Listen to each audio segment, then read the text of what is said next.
Hello everybody, my name is Gergana, but I usually go by Gery because that's a little bit easier to pronounce.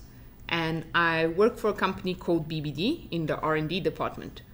And people usually ask me, what do you do in the R&D department? And the plain boring answer is, we do some specialized consulting, some training, and a whole lot of research. But that's not all we do. We also do a lot of cool stuff, like making Twitter walls and racing cars with microservices, and of course, programming astromech droids. Now, this is why I'm here today.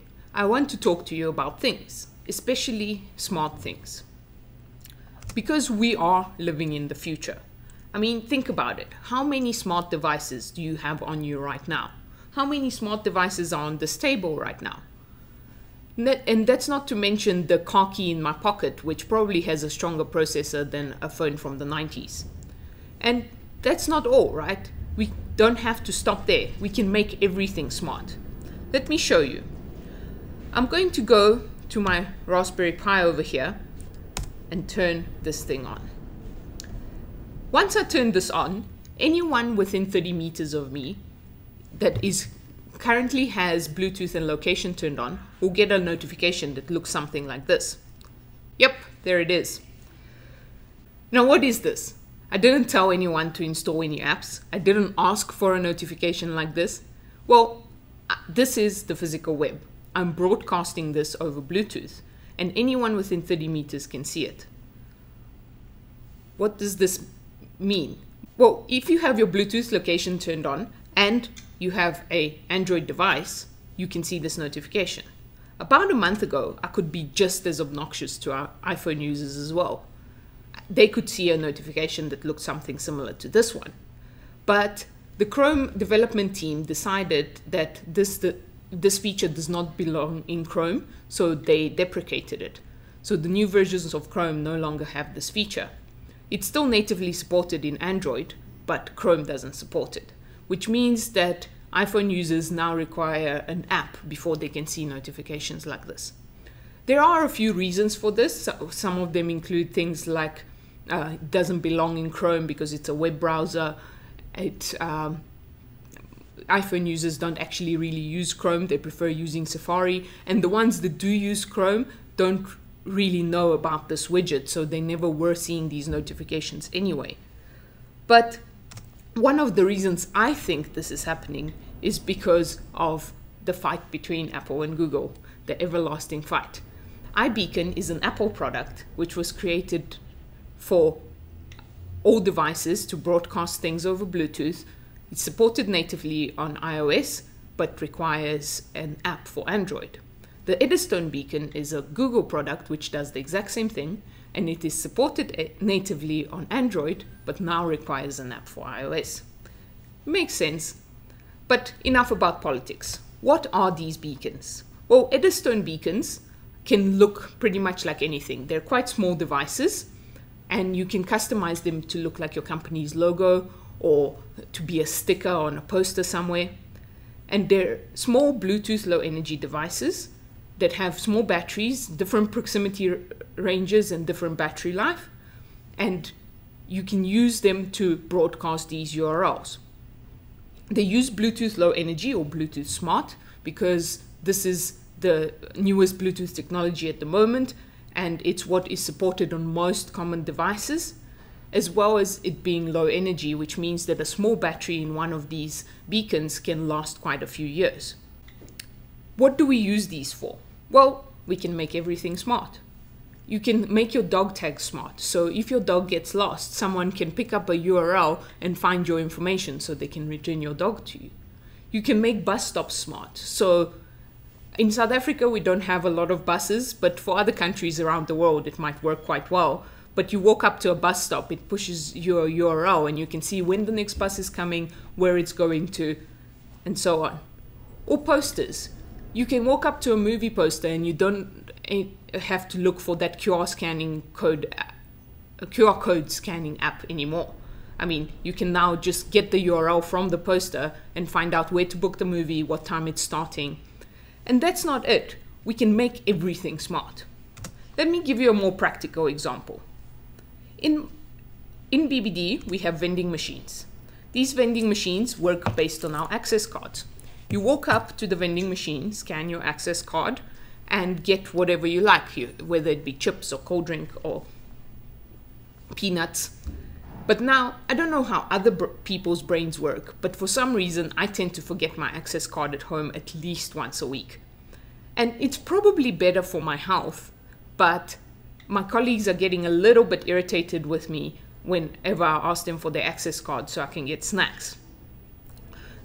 Now, I don't have the same problem with my phone. My phone is pretty much attached to my hand most of the time. So what if I could use my phone instead of my access card?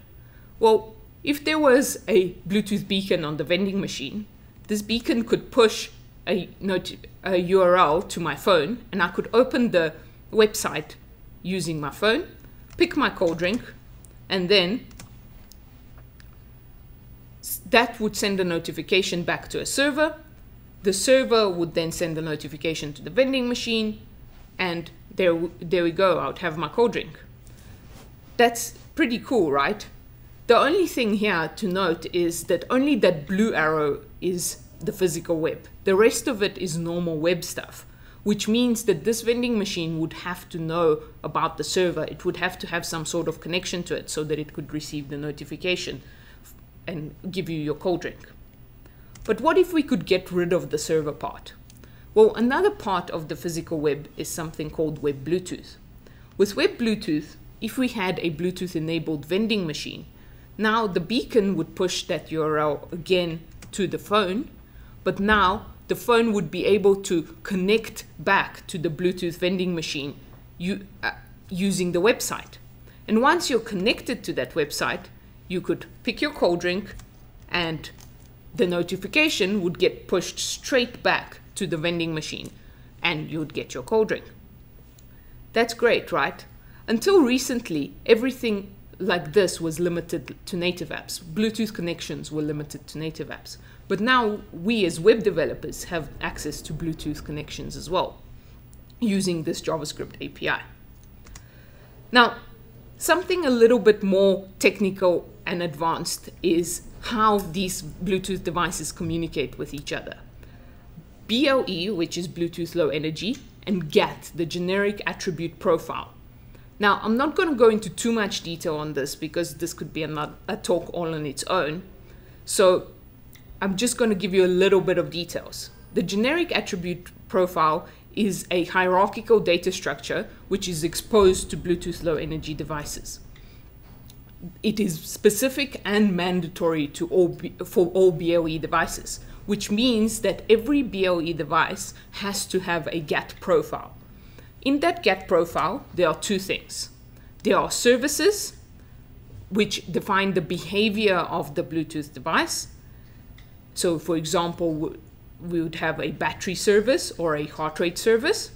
And then there are characteristics, where a service has one or more characteristics, and the characteristics define the functions of the device. So, for example, a battery service would have a battery level characteristic, and that battery level characteristic would store a value for what the battery level is. Now, the attributes, both services and characteristics, have universally unique identifiers. These universally unique identifiers are usually 128 bits long, but they can be 16-bit long ones for the standard characteristics and services, or they can be named, as we'll see in the demo a little bit later. So another thing we need to know before we get to the demo is a little bit of Bitwise Maths. Now, the values in the characteristics get returned to us in JavaScript typed arrays. And in order to interpret that value, we need some Bitwise Maths. It's okay if you don't remember Bitwise Maths, because I didn't when I started this either, but I'm going to give you a quick refresher on how it works, so you know what we're doing later on in the demo. So say we have a number, 22 in base 10. That is equivalent to the number 10110 in base 2. We want to AND that number with 3 in base 10, which is equivalent to 11 in base 2, and we pad it with zeros in the front. So we start on the right hand side of the numbers, and we AND each digit on its own. So 0 and 1 is 0, 1 and 1 is 1, 1 and 0 is 0, and so on all the way to the front. And we get the result 1, 0, which is equivalent to the number 2 in base 10. In the demo, I'm going to be using this to get the heart rate out of the typed array, but I'll show you that just now. So enough talk, let's get to this actual demo. So I have a fitness device. A lot of people have fitness devices. Mine is a Garmin. There's a few different brands that are quite popular, but my Garmin doesn't have a great app. I'm not very happy with the way the app works. So what I'm going to do today is take this polar heart rate monitor over here and connect to it using JavaScript. I'm going to use something called Angular Web Bluetooth, which is a module created by Wasim Chigam. It is a wrapper for the normal Web Bluetooth modules, and it wraps the normal promises and callbacky hell that you get with that into observables, making it a little bit nicer for our Angular code. So let's get started. Over here, I've created an app using the Angular CLI, and in it I have included the Angular Bluetooth module.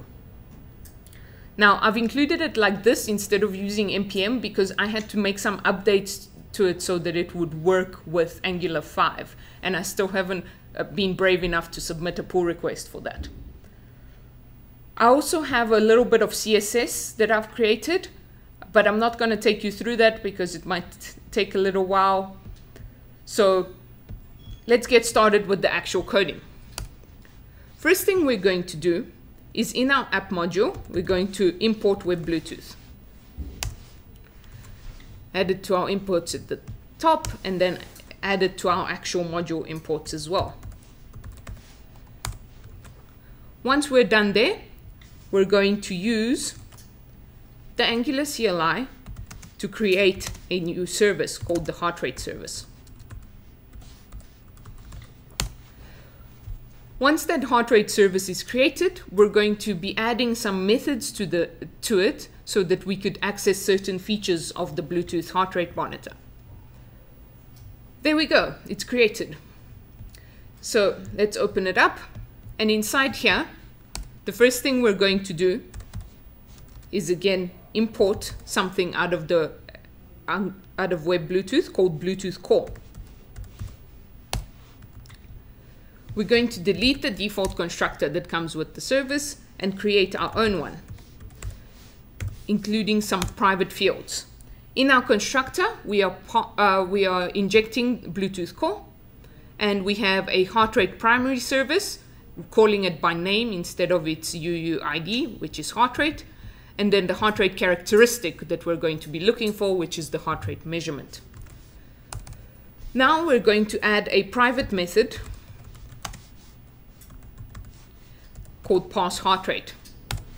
Pass heart rate is going to get the value from the heart rate monitor and use that Bitwise Maths that we spoke about earlier to figure out whether the heart rate is stored inside the 16-bit array or the 8-bit array.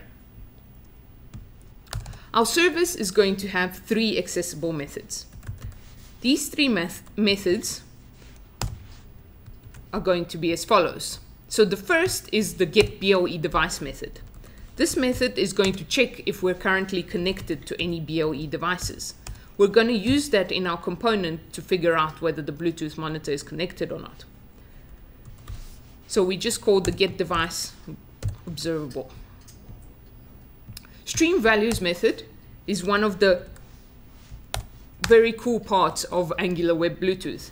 This is what enables us to stream the values using the observable that the heart rate monitor passes back once it's connected. So we call the stream values method, and we use the pass heart rate to map the value that we get to just a number.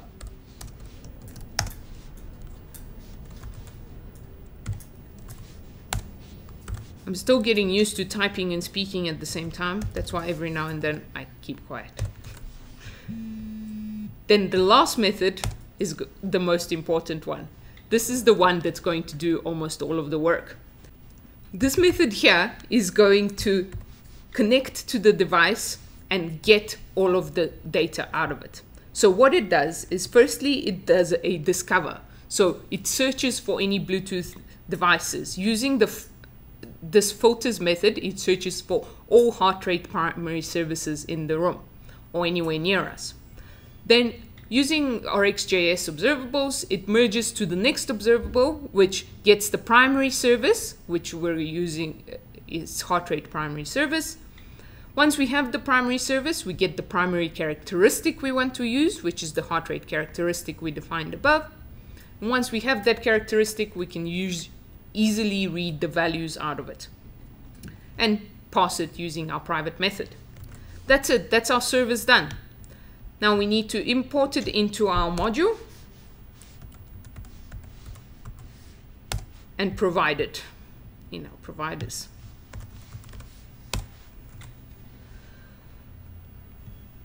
And that's our module done. And now we can do the actual work inside the component. Inside the component, we're firstly going to import Bluetooth Core as well. And then we're going to import the heart rate service. Once we've done that, we're going to add some fields and a constructor. The fields we've added are heart rate, which is a number, which is what we're going to use to display the heart rate value on the screen. Connected, which is what we're going to use to figure out whether we're actually connected to the device or not. And then a subscription, which we're going to use to unsubscribe from all of our observables at the end, just because that's good practice. Now we need our onInit and onDestroy methods. In our onInit, we call two methods, and in our onDestroy, we unsubscribe from all of our observables. Now, the two methods that we're calling in onInit is getDeviceStatus. The getDeviceStatus method is going to check if we are currently connected to a Bluetooth low energy device. That's using that heart rate service method we created. This method returns a device or null. If it's null, we're not connected. If there is something, we are connected. The update heart rate is going to use the stream values method from the heart rate service to stream the values and put them inside the heart rate field. We also have a console.log here just for debugging purposes. Once that's done, we need some HTML in our component. The HTML is just the heart rate value, or dash dash if it's null, and we have a picture of a heart which is beating when the heart rate monitor is connected and is still when it's not. And the still heart also has a method called connect to device, which is how we're going to connect to the heart rate monitor. Now we just need to implement that connect to device method and we're pretty much done. Now our method is implemented and that's it. It should all work. Let's test it. So over here we're going to go ngserve. So what I'm using is a polar heart rate monitor. It's a chest strap, which means it usually works better if you're actually wearing it on your chest. But it works kind of well as long as you are touching both of the connectors, which are these parts of it over here. So once this starts up, which will take a little time, we can open up a new browser window. There we go, it started up, and go to localhost 4200. So here's our heart and our little dash dash at the top. So when we click on the heart, it starts scanning for heart rate monitors.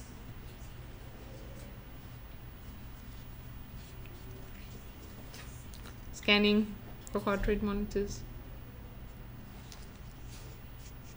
There it is, the Polar H7 pops up, Sometimes it takes a little while for this thing to figure out that it's on. And once we've paired to it, it should start reading the heart rate. And there we go. My heart rate's just skyrocketed to 94. All right, awesome. And that's our little app.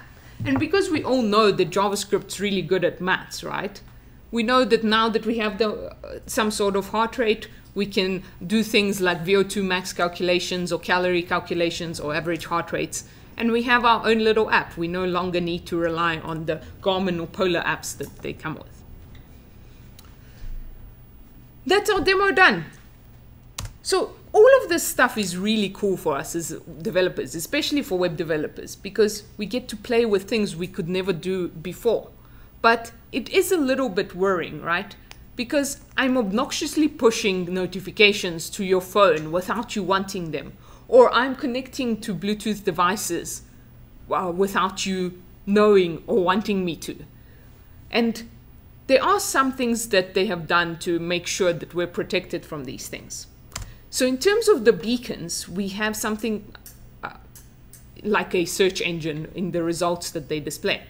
And this thing uses a proxy service. Now, this proxy service has a spam filter, which learns over time to exclude spam and malicious software and things like that. And it's getting better over time. The proxy service also protects the person interacting with the beacon from the owner of the beacon. So this means that the person who owns the beacon has no way of knowing who's interacted with it or where that person is who is interacting with it, which is quite good.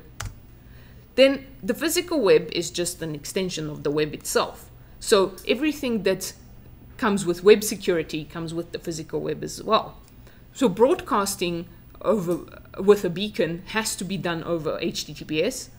URLs can be obfuscated, and you can use rotating tokens on your URL so that people can't abuse your website, and you could require logins on your website. This all web security stuff also applies to web Bluetooth. You actually cannot connect to Bluetooth devices without having a website deployed to HTTPS, which is good. And they've also done a few other things in terms of web Bluetooth for security. You can't, for example, just scan for all devices. You used to be able to, but now they've limited it in such a way that you have to provide some sort of filter. So you have to filter either by the device's name, or in our case, it was the heart rate service that we were filtering by. You have to filter by something.